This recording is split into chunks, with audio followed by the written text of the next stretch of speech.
नवंबर 2025 के बाद दिल्ली का प्रदूषण पूरी दुनिया में चर्चा का केंद्र रहा। हालांकि दिल्ली सरकार की माने तो साल 2025 बीते 8 सालों में दिल्ली के लिए सबसे साफ रहा, लेकिन आरटीआई से मिली जानकारी ने सरकार के इन दावों पर सवाल खड़े कर दिए हैं। राजधानी को लेकर सरकार के दावे और आरटीआई के आंकड़े मेल नहीं खाते। दिल्ली सरकार ने दावा किया था कि राजधानी में 2025 में 8 सालों में सबसे स्वच्छ हवा दर्ज की गई, लेकिन दिल्ली प्रदूषण नियंत्रण समिति यानी डीपीसीसी के एक आरटीआई जवाब ने इन दावों पर सवाल खड़े कर दिए हैं। ये आरटीआई इंडिया टुडे ग्रुप की तरफ से लगाई गई थी। 1 जनवरी 2026 को पीटीआई ने रिपोर्ट दी थी कि दिल्ली के पर्यावरण मंत्री मनजिंदर सिंह सिरसा ने कहा कि राजधानी में 8 सालों में सबसे अच्छी वायु गुणवत्ता देखी गई। उन्होंने लगभग 200 दिनों तक AQI 200 से नीचे रहने का हवाला किया और इसे हाल के सालों की तुलना में 15% का सुधार बताया। सरकार ने गंभीर प्रदूषण वाले दिनों में कमी की ओर भी इशारा किया है। सरकार ने PM 2.5 और PM 10 के स्तर में गिरावट का दावा किया। दिल्ली सरकार के बयान के मुताबिक 2025 के इन 200 दिनों में से 79 दिन अच्छी और संतोषजनक श्रेणी में थे। इसमें कहा गया है कि जनवरी से नवंबर तक का औसत AQI 187 रहा, जो कोविड वाले 2020 को छोड़कर 8 सालों में सबसे बेहतर है।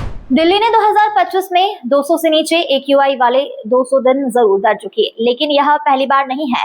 इंडिया टुडे की आरटीआई रिपोर्ट के मुताबिक 2020, 2023 और 2024 जैसे पिछले सालों में ऐसे दिनों की संख्या और भी ज्यादा दर्ज की गई, जो यह दिखाता है कि 2025 सबसे स्वच्छ साल के रूप में अलग नहीं दिखता। आरटीआई डेटा में 2025 के लिए अच्छी, संतोषजनक, मध्यम, खराब, बहुत खराब और गंभीर जैसी श्रेणियों का जिक्र भी नहीं है। कण प्रदूषण पर आरटीआई प्रतिक्रिया 2025 के लिए PM 2.5 के स्तर को 104 बताती है, जो सिर्फ मामूली सुधार का संकेत देता है और अभी भी सुरक्षित सीमा से काफी ऊपर है। यह सरकार के सार्वजनिक दावे का स्तर घटाकर 96 हो गया है, उसके उलट है। PM 10 के स्तर में भी इसी तरह का पैटर्न सामने आता है। आरटीआई डेटा 2025 में PM 10 को 2013 पर दर्ज करता है, जो सीमित सुधार दिखाता है और फिर से सरकार के कम आंकड़े वाले दावे से अलग है। ये अंतर सवाल उठाते हैं कि वायु गुणवत्ता में सुधार की गणना कैसे की जा रही है और उन्हें कैसे पेश किया।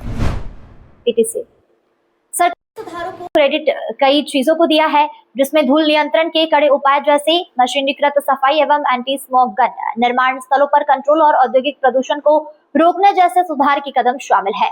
इंडिया टुडे की रिपोर्ट की माने तो ग्रुप ने 2025 को 8 सालों में सबसे स्वच्छ हवा वाला साल बताने वाले दावे के समर्थन में दस्तावेज मांगे, तो डीपीसीसी द्वारा कहा गया यह सवाल उनकी एयर लैब से जुड़ा नहीं है और इस दावे की पुष्टि के लिए कोई आधिकारिक दस्तावेज मुहैया नहीं कराया। कुल मिलाकर आरटीआई से मिले आंकड़े किसी बड़े रिकॉर्ड की ओर इशारा नहीं करते। इनसे बस ये पता चलता है कि प्रदूषण कम करने की दिशा में धीरे धीरे और रुक रुक कर थोड़ा सुधार हो रहा है। भले ही कुछ जगहों पर स्थिति पहले से बेहतर हुई हो, लेकिन दिल्ली में प्रदूषण अब भी काफी ज्यादा है। इसीलिए साल 2025 को सबसे स्वच्छ साल कहना पूरी तरह सही नहीं लगता और ये दावा बढ़ा चढ़ा कर पेश किया नजर आता है। Bureau report, P24 news.